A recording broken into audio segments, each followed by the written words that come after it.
Hello students. तो आज का जो अपना टॉपिक है वो है रीजनिंग का ब्लड रिलेशंस।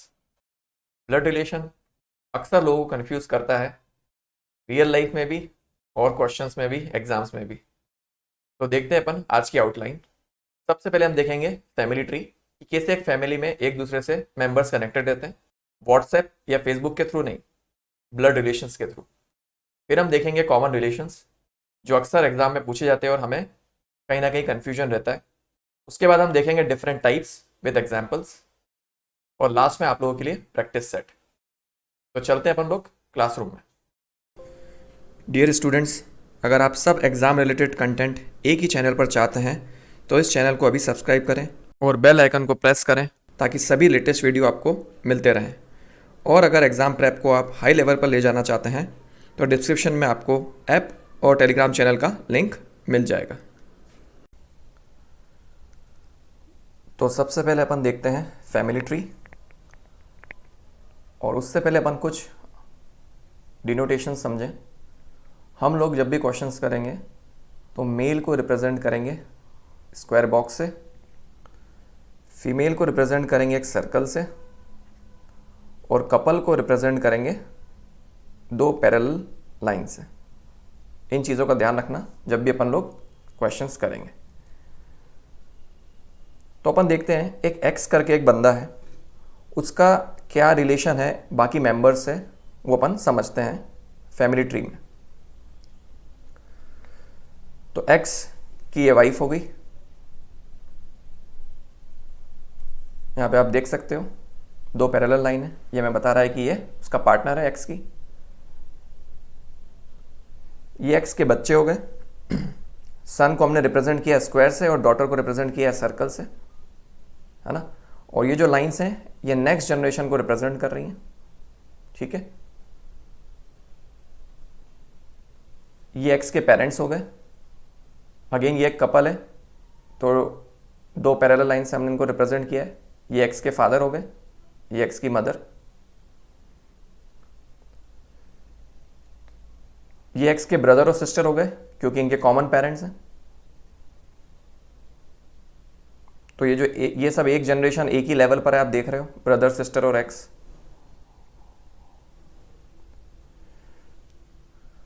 एक्स के फादर और मदर हैं ये, तो डेफिनेटली एक्स के क्या लगे, ये एक्स के ये लगेंगे ग्रैंडफादर और ये हो गए ग्रैंड मदर।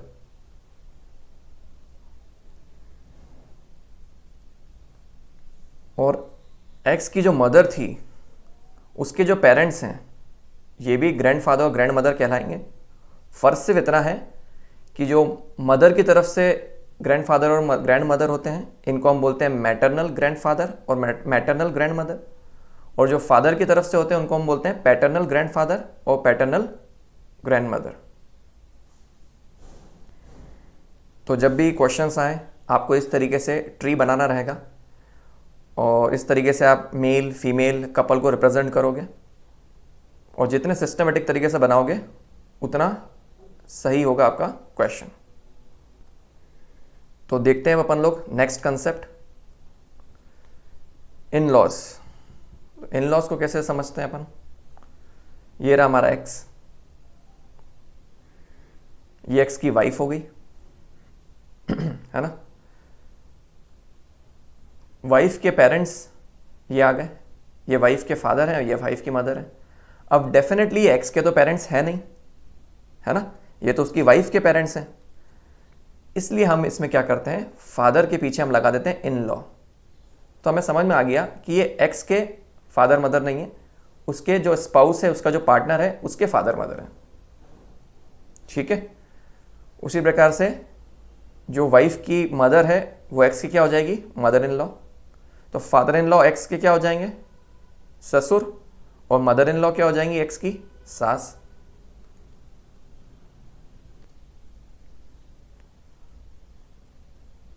और जो वाइफ के ब्रदर और सिस्टर हैं, है ना, इनके कॉमन पेरेंट्स हैं, तो वाइफ के जो ब्रदर और सिस्टर हैं डेफिनेटली ये एक्स के तो ब्रदर या सिस्टर है नहीं, ये तो उसकी वाइफ के ब्रदर और सिस्टर हैं। तो एक्स के क्या लग जाएंगे, ये ब्रदर इन लॉ, और एक्स के लगेगी ये सिस्टर इन लॉ, है ना। तो साला और साली हो गए ये एक्स के। तो इन लॉज हमने समझ लिए। अब हम चलते हैं नेक्स्ट कंसेप्ट की तरफ। अब समझते हैं अपन लोग नेफ्यू और नीस। ये रहा अपना एक्स, ये उसके पेरेंट्स फादर और मदर, उसके ब्रदर और सिस्टर एक्स के। अब डेफिनेटली एक्स के ब्रदर की जो वाइफ होगी वो एक्स की सिस्टर तो नहीं है ना, तो उसको हम बोलेंगे सिस्टर इन लॉ। उसी प्रकार एक्स की जो सिस्टर है उसका जो हस्बैंड है वो उसका ब्रदर इन लॉ हो जाएगा।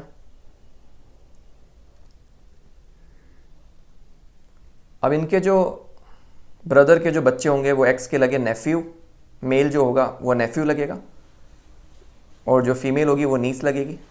उसी प्रकार सिस्टर के जो बच्चे हैं वो भी एक्स के नेफ्यू और नीस लगेंगे। अब इसको समझते हैं। एक्स है, अगर हम हिंदी में देखें तो एक्स का जो भाई है उसके जो बच्चे हैं ये क्या लगेगा, जो नेफ्यू है ये क्या लगेगा, भतीजा, है ना, और ये क्या लगेगी, भतीजी।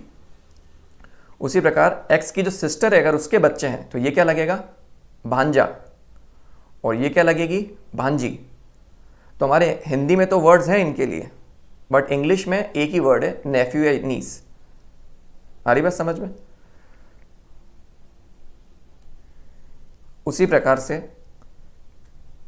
ये जो बच्चे हैं इनके जो फादर हैं उनके भाई कौन है, एक्स है, तो इस बच्चे के एक्स क्या लगा, चाचा या काका, और इस बच्चे के एक्स क्या लगा, इस बच्ची का चाचा, ठीक है ना। इन दोनों बच्चे के क्या लगे, चाचा या काका। बट यहां पे आप देखोगे कि इन बच्चों की जो मदर है उनके ये ब्रदर है, तो इस केस में एक्स क्या है इनका, मामा, है ना। तो ये चीजों का अपने को ध्यान रखना है। तो नेफ्यू और न्यूज हमने समझ लिया अच्छे से। अब हम चलते हैं अंकल, आंट और कजिन को समझते हैं। तो ये रहा हमारा एक्स, ये रहे उसके पेरेंट्स, ये रहे फादर, ये रहे मदर, ये एक्स के ग्रैंडफादर, एक्स की ग्रैंडमदर। अब एक्स के जो फादर हैं उनके दो सिबलिंग हैं, एक्स के फादर के ब्रदर हैं, एक्स के अंकल लगे, है ना। बेसिकली एक्स के क्या लगे, ये चाचा लगे। उसी प्रकार एक्स के फादर की ये सिस्टर है, आंट, तो इसको हम हिंदी में क्या बोलेंगे, ये एक्स की क्या लगी, बुआ लगी। फिर आगे देखते हैं। तो एक्स के जो चाचा थे उनकी जो वाइफ है ये एक्स की आंट लगी, इसको हिंदी में हम क्या बोलेंगे, चाची। उसी प्रकार एक्स की जो बुआ थी ये भी आंट कहलाती है। इनके जो हस्बैंड हैं ये क्या लगे, एक्स के फूफा लगे। और जो अंकल और आंट के बच्चे थे वो एक्स के क्या लगेंगे, कजिन, है ना। तो ये जो कजिन है ये मेल है, ये फीमेल है ना। और ये उसके कजिन हो गए, चाचा चाची के बच्चे। उसी प्रकार ये एक्स के फूफा और बुआ के बच्चे हो गए। कहते हैं इन सभी को हम कजिन ही है ना। मेल हो या फीमेल तब भी हम कजिन ही बोलते हैं। बहुत स्पेसिफिक हो गया आप तो जेंडर बताओगे, अदरवाइज कजिन से काम चल जाता है। तो सभी इंपॉर्टेंट रिलेशंस हमने देख लिए, समझ लिए, अब आपको क्रिस्टल क्लियर होगा। इसके बाद अपन चलते हैं अब क्वेश्चंस पे। तो ये है हमारा टाइप 1 क्वेश्चंस का। अगेन यहाँ पे भी कुछ बेसिक कंसेप्ट्स इन्वॉल्व हैं जो अपन समझेंगे। तो देखते हैं सबसे पहला question. If A is the sister of B, B is the brother of C and C is the son of D, then how is A related to D? और दूसरा है how D is related to A. तो A is sister of B, A जो है वो बहन है, तो ये A बना लिया अपन ने सबसे पहले। ये सिस्टर है तो फीमेल होगी। किसकी सिस्टर है ये, B की। B का जेंडर हमें अभी नहीं मालूम है। B is the brother of C, B brother है। अब हमें बी का भी जेंडर पता चल गया। किसका ब्रदर है, सी का। C is the son of D, C जो है बेटा है, मतलब सी का भी जेंडर हमें पता चल गया। किसका बेटा है, डी का। तो डी यहाँ आ जाएगा ऊपर, ठीक। तो सी बेटा है तो डेफिनेटली बी और ए भी उसके बच्चे ही होंगे। अब डी का भी हमें जेंडर नहीं पता, ध्यान रखना। पहला क्वेश्चन बोल रहा है how is A related to D, तो फोकस करना है हमें ए पे। ए क्या लगा, तो अगर ए का जेंडर हमें पता है तो हम बता पाएंगे, है ना। तो ए क्या लगी, डी की आपको साफ साफ दिख रहा है बेटी है। तो पहले का हमारा आंसर क्या आ जाएगा, डॉटर, है ना। सेकंड क्वेश्चन क्या बोल रहा है, how is D related to A, D क्या लगा ए का। अब डी का हमें जेंडर तो पता ही नहीं है कि ये मेल है कि फीमेल है। हो सकता है ये अगर मेल होता तो फादर लगता है ए का, और अगर फीमेल होती तो मदर लगती ए की। बट क्योंकि हमें डी का जेंडर नहीं पता है तो हमारा answer can not be determined हो जाएगा, डेटा इनएडिक्वेट। हम इसको आंसर नहीं कर सकते गिवन इन्फॉर्मेशन के साथ। हमें और इन्फॉर्मेशन चाहिए जिससे हमें डी का जेंडर पता चले ताकि हम इस क्वेश्चन को कर पाएँ। देखते हैं अपना सेकंड क्वेश्चन, इसी तरीके का है। क्वेश्चन बोल रहा है ए इज बीज ब्रदर, ए जो है वो बी का भाई है। ए जो है वो भाई है किसका, बी का। ए का तो जेंडर पता चल गया अपने को। सी इज बीज फादर, सी जो है वो बी का फादर है।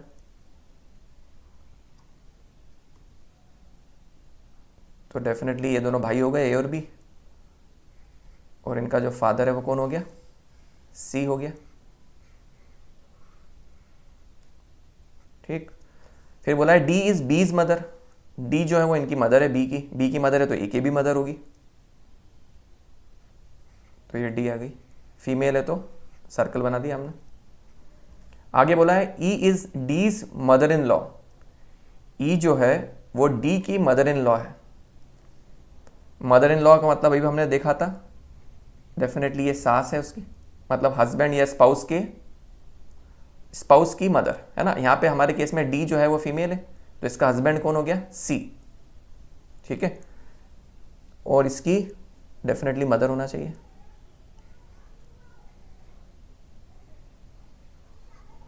तो अब ई जो है वो सी की तो मदर है और डी की क्या हो गई, मदर इन लॉ।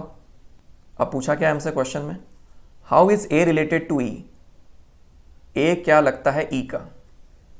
तो ये रहा हमारा ए, है ना। ये क्या लगा ई का, ए के फादर हैं सी। देखो आप, ए के जो फादर हैं वो है सी और सी की मदर, तो ए की क्या लगी, ग्रैंड मदर, है ना। ए की ये ग्रैंड मदर लगी। पर पूछा क्या हमसे, how is A related to E, A क्या लगा, तो डेफिनेटली ये ग्रैंडसन हो गया। तो हमारा आंसर हो जाएगा ग्रैंडसन। हमेशा ध्यान रखना कि ये पूछा ना ए रिलेटेड, तो ए पे फोकस करना है कि ए क्या लगा, है ना। इसमें कंफ्यूज मत होना। कई बार बच्चे गलती करके क्या बता देते हैं, ग्रैंड मदर बता देते हैं। जो भी पहले आ रहा है how is A related to E, तो उसका जेंडर और उसका रिलेशन पूछा कि वो क्या लगता है।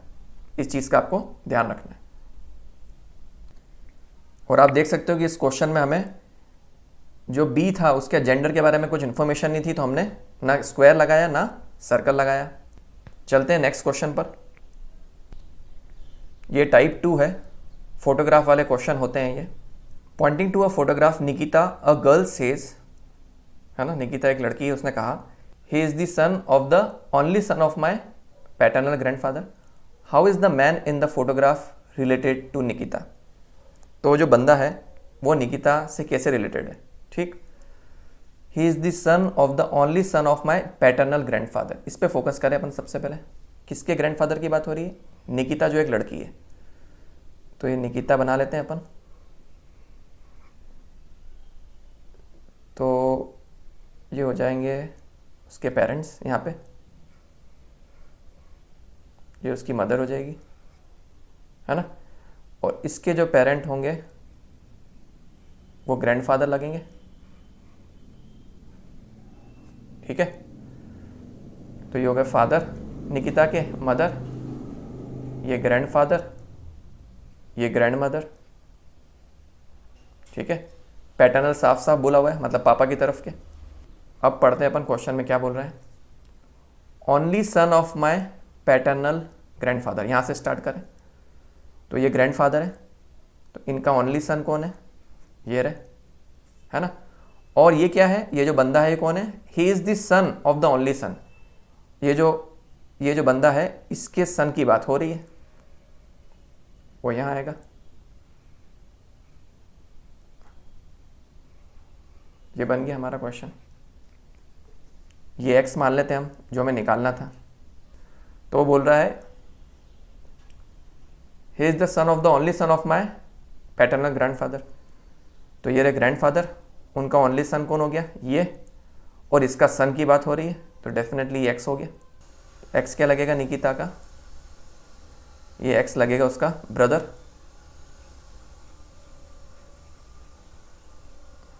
तो आंसर है हमारा इस क्वेश्चन का ब्रदर। अगर वो पूछ लेते कि how is Nikita related to the man, Nikita क्या लगी, उस केस में हमारा आंसर सिस्टर होता, बट वो हमसे पूछा नहीं है। तो देखते हैं question. Pointing to a woman, Parag said, एक लेडी को देखते हुए पराग ने कहा, her granddaughter is the only daughter of my brother, है ना। तो इस टाइप के क्वेश्चंस में हम पीछे फोकस करते हैं। पहले ऑफ माई ब्रदर, ये किसकी बात हो रही है, पराग के ब्रदर की, तो पराग बना लेते हैं। ये बन गया पराग का ब्रदर, ठीक। इसको भी हम नाम दे देते हैं बी। फिर क्या बोला है,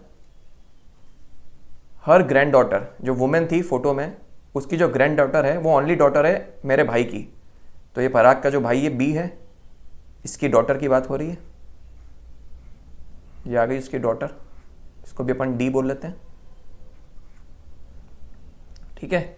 और ये किसकी ओनली डॉटर है, हर ग्रैंड डॉटर, वुमेन जो है, इसकी जो ग्रैंड डॉटर है, मतलब इसकी बात हो रही है। ये ग्रैंड डॉटर है किसी की, ग्रैंड डॉटर है, तो एक केस क्या होगा वो देख लेते हैं हम। केस 1, पराग के ब्रदर की अगर मदर हुई तो पराग की भी मदर होगी, तो एक केस तो ये हो गया। अब अपन देख सकते हैं कि हर ग्रैंड डॉटर, इसकी जो ग्रैंड डॉटर है ये एकमात्र डॉटर है मेरे भाई की। ये एकमात्र डॉटर है किसकी, पराग के भाई की। यही कह रहा था वो क्वेश्चन में हमसे, है ना। तो एक केस तो ये हो गया। दूसरा केस देखते हैं, पराग और उसका भाई, इसमें तो हमें कोई डाउट नहीं है, ये हमने बना लिया पहले, ठीक है। अब इसकी डॉटर, तो ये भी बना लें अपन, ये डॉटर बन गई।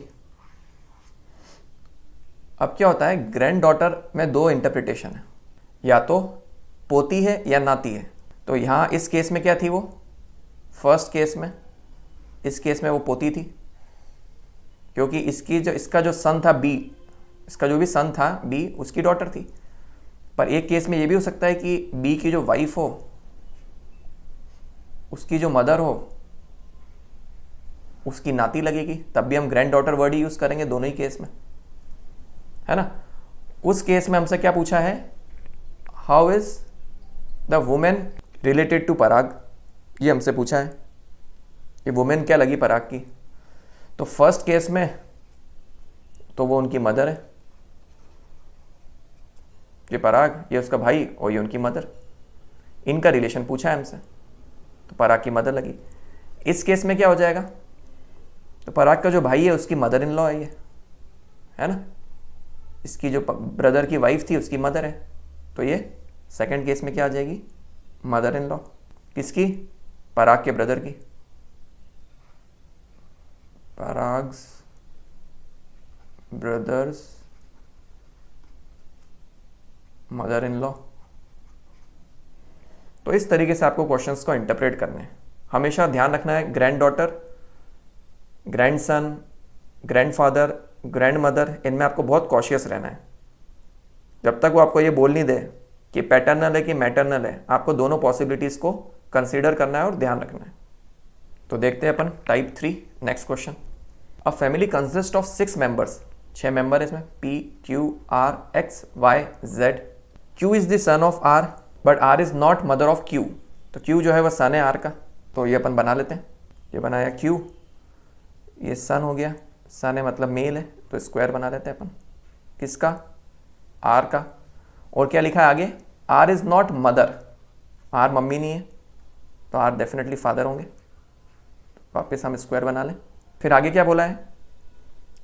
P and R are a married couple, P और R मैरिड कपल है, ठीक है। तो ये डेफिनेटली P हो गई फीमेल, इनकी mother. Y is brother of R, R का ब्रदर कौन हो गया? Y। X is daughter of P, P की डॉटर कौन हो गई? X। Z is brother of P, Z जो है वो P का ब्रदर है, ठीक है। तो हमारा जो है कनेक्शन, ब्लड रिलेशन सब बन गया। पूछा है who is the brother in law of R, R का ब्रदर इन लॉ कौन है? अब ध्यान देते हैं अपन। ये रहा हमारा R, डेफिनेटली R की जो स्पाउस है, पार्टनर है, उसका जो भी ब्रदर होगा वो इसका ब्रदर इन लॉ लगेगा। R जो है उसकी पार्टनर ये रही P, और P का जो भाई है, P का जो ब्रदर है वो R का क्या लगेगा? Brother in law. R का जो ब्रदर इन लॉ कौन है? वो R का ब्रदर इन लॉ है Z। तो हमारा करेक्ट आंसर होगा Z। देखते हैं next question. A family consist of 6 members, PQRS TU। इनमें से 2 मैरिड कपल हैं, ठीक। Q is a doctor and father of T, तो ये बन गया Q जो फादर है ना, इसका फादर है T का। U is paternal grand father of R and is a contractor, ये इन्फॉर्मेशन अभी अपने लिए काम की नहीं है। S is paternal grand mother of T, paternal grand mother T की, मतलब Q के जो पेरेंट्स हैं, तो ये हो गई S, है ना, बेसिकली दादी की बात हो रही है, तो T की दादी हो गई S। और U जो था वो ग्रैंडफादर था, पैटर्नल मतलब दादाजी था किसका? R का। 2 कपल तो आ गए हमारे पास, तो डेफिनेटली R को यहीं आना होगा। R के दादाजी मतलब वो आ जाएंगे यहाँ पर, और वो कौन है? U है, यही बोला है। अब बचा कौन? सिर्फ P बच गया, तो P यहाँ आ जाएंगे, तो P Q की वाइफ हो गई, तो इसका जेंडर भी हमें पता चल गया। अब इनके प्रोफेशन भी लिख लें। U जो था वो क्या था? कॉन्ट्रैक्टर, तो ये रहा कॉन्ट्रैक्टर। S जो है वो हाउसवाइफ है, ये लिखा हुआ है, तो ये होगी हाउसवाइफ। Q जो है वो डॉक्टर है, ये डॉक्टर। एक नर्स है और 2 स्टूडेंट्स हैं, ठीक है, तो ये नर्स होना चाहिए और ये 2 स्टूडेंट्स हो गए। पूछा क्या अब हमसे? Who are definitely the male members, तो ऐसे तो हमें दो ही मिल रहे हैं यहाँ पे, एक ये रहा U और दूसरा Q। T और R का जेंडर पता नहीं है, S और P फीमेल है, तो हमारा आंसर क्या हो जाएगा? U एंड Q, ये डेफिनेटली मेल है, बाकी के बारे में हम कंक्लूड नहीं कर सकते। तो देखते हैं नेक्स्ट क्वेश्चन, टाइप 4। इसमें कुछ स्टेटमेंट दिए रहते हैं और हमें बताना है इनमें से कि कौन से ट्रू हैं। तो बोला है G is the son of H, ठीक है, G सन है H का, और आगे बोला है H और Q जो है वो सिस्टर्स हैं, तो ये H और ये Q सिस्टर्स, ठीक। G सन है H का, ये आ गया G सन है, मतलब इसका जेंडर भी हमें पता चल गया।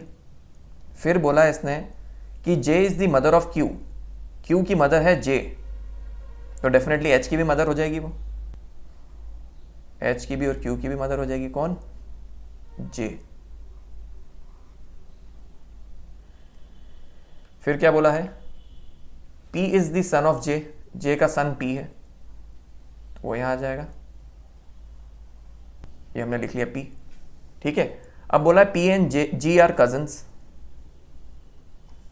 तो P और G कजन हो ही नहीं सकते अलग अलग जनरेशन में, ठीक। सेकंड बोल रहा है H and P are sisters, ये भी गलत है, ये दोनों बहनें नहीं है, P जो है वो भाई है। C ऑप्शन बोल रहा है Q is the maternal grand father of G, Q जो है फादर, ग्रैंड फादर तो हो ही नहीं सकता, Q का जेंडर तो फीमेल है, तो C ऑप्शन भी गलत हो गया। फिर D ऑप्शन क्या बोल रहा है? P is the maternal uncle of G, तो आप देख सकते हो कि G की मम्मी H और H के जो भाई हैं, तो ये बिल्कुल सही है। इस क्वेश्चन का हमारा करेक्ट आंसर हो जाएगा ऑप्शन डी। चलते हैं नेक्स्ट क्वेश्चन पे, इसी टाइप का है। Madhu said my mother's only son Ashok has no son. ऐसा मधु ने कहा कि मेरी मदर, तो मधु बना लें पहले तो अपन, माई मदर्स ओनली सन, तो इसकी जो मदर थी ये रही मधु की मदर, इसका एकमात्र सन है सिर्फ, और कोई सन नहीं है, मतलब एक ही बेटा है, तो ये बन गया अशोक, है ना। और अशोक के कोई बेटे नहीं है, has no sons. My mother's only son, तो मधु बोल रही है कि उसकी जो मदर है उसका ओनली सन कौन है, अशोक, तो डेफिनेटली एक ही बेटा है, तो ये कौन होगी, बेटी होगी। इसको हम बना देते हैं फीमेल। तो देखते हैं इनमें से कौन से ऑप्शन सही हैं। तो पहला ऑप्शन बोल रहा है अशोक हैज़ ओनली डॉटर्स, ये रहा अशोक, इसकी सिर्फ डॉटर्स हैं। पूछा था हमसे क्वेश्चन में क्या हम कंक्लूड कर सकते हैं, तो क्या हम गारंटी के साथ कह सकते हैं कि अशोक की सिर्फ डॉटर्स हैं? ऐसा तो कुछ दिख नहीं रहा, अभी हमें यही नहीं पता कि अशोक की शादी भी हुई है या नहीं, है ना। तो गारंटी के साथ हम कुछ नहीं बोल सकते, तो ऑप्शन ए तो हो गया हमारा गलत। अगला ऑप्शन देखते हैं, अशोक इज नॉट मैरिड। हो सकता है अशोक मैरिड हो, हमारे पास कोई इंफॉर्मेशन नहीं है, तो हम ये भी गारंटी के साथ नहीं बोल सकते। ध्यान रखना, मैं इस पर स्ट्रेस दे रहा हूं, गारंटी के साथ, है ना। Which of the following can be concluded, क्या निष्कर्ष निकाल सकते हो आप, यहाँ पे कोई गारंटी के साथ हम नहीं बोल सकते, तो ऑप्शन बी भी गलत हो गया, है ना। पॉसिबिलिटी है, ये सब होने की पॉसिबिलिटी है, ए भी हो सकता था, बी भी हो सकता था, बट गारंटी के साथ हम कुछ नहीं बोल सकते। सी देखें, Ashok does not have a father, कह नहीं सकते, हो सकता है उसके फादर हों, बट यहाँ पे इंफॉर्मेशन नहीं दी हुई है हमें क्वेश्चन में, तो ये भी हम गारंटी के साथ नहीं बोल सकते। ऑप्शन डी बोल रहा है Ashok has only one sister, ये चीज हम गारंटी के साथ बोल सकते हैं, क्योंकि मधु की जो मदर थी उसका सिर्फ एक ही सन था, एक ही बेटा था, तो दूसरी कौन हो गई, मधु, है ना। मधु की ये मम्मी है, तो वो क्या हो गई, फीमेल हो गई, तो वो डॉटर हो गई। तो ये एक भाई और एक बहन है, इसके अलावा कोई भी नहीं है, तो डेफिनेटली हम कह सकते हैं गारंटी के साथ कि अशोक की सिर्फ एक सिस्टर है, और यही हमारा करेक्ट आंसर है इस क्वेश्चन का, ऑप्शन डी। तो इसी के साथ जितने बेसिक क्वेश्चंस हैं कॉमनली आस्क्ड बैंक एग्जाम्स में या एसएससी और दूसरी एग्जाम्स में, वो हमने सब कवर कर लिए हैं। अगर ये आपको अच्छे से आ गए हैं टाइप्स, तो आप काफ़ी अच्छी पोजीशन में रहोगे बेसिक्स के लिए एटलीस्ट। ये रहा प्रैक्टिस सेट आपके करने के लिए, जो जो हमने कंसेप्ट देखे हैं, सीखे हैं, अब आपको अप्लाई करना है।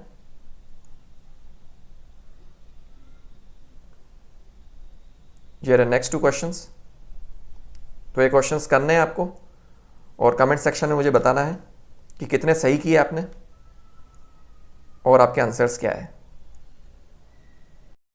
तो आज का अपना कोट है, the key to success is to focus on goals and not on obstacles. अगर आपको सक्सेस अचीव करना है तो गोल्स पे फोकस होना चाहिए, ना कि ऑब्स्टिकल्स पे। बाधाएं, हर्डल्स तो आएंगी, कोई भी अगर आपका गोल है तो ये सब तो आपको फेस करना ही करना है। आज तक ऐसा कोई भी अचीवमेंट नहीं रहा है जो बहुत इजीली हो जाए और उसमें कोई प्रॉब्लम ना आए। आपका एटीट्यूड ये होना चाहिए कि मुझे मेरे गोल को पाने के लिए, सक्सेस अचीव करने के लिए जो भी बाधाएं आएंगी, जो भी ऑब्स्टेकल आएगा, मैं उनको ओवरकम करने को तैयार हूँ, नो मैटर व्हाट।